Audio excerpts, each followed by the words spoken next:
BRS Congress ప్రభుత్వాల అస్తవ్యస్త విధానాల వల్ల రాష్ట్రంలో విద్యుత్ వ్యవస్థ కుప్పకూలే పరిస్థితికి వచ్చిందని కేంద్ర బొగ్గు గనుల శాఖ మంత్రి కిషన్ రెడ్డి ధ్వజమెత్తారు.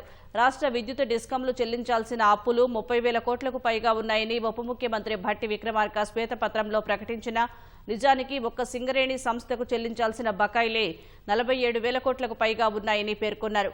ఢిల్లీలోని తన నివాసంలో విలేకరుల సమావేశం నిర్వహించిన కిషన్ రెడ్డి బీఆర్ఎస్ కాంగ్రెస్లు సింగరేణిని బంగారు బాతులా ఉపయోగించుకున్నాయని ఆరోపించారు.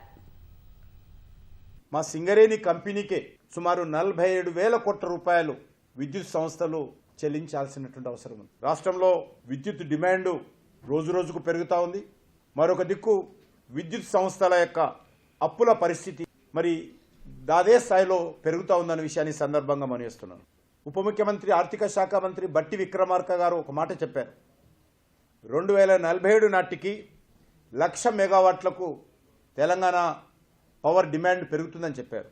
పెరుగుతున్నటువంటి డిమాండ్కి అనుకూలంగా మౌలిక వస్తువులు ఈరోజు ఆ స్థాయిలో లేదనే విషయము ఈ సందర్భంగా మనవిస్తున్నాను. విద్యుత్ ఉత్పత్తి చేయకుండా పరిశ్రమలు తెలంగాణకు రావు. తెలంగాణ వచ్చినా ఇవి మనుగడ సాగించలేవు.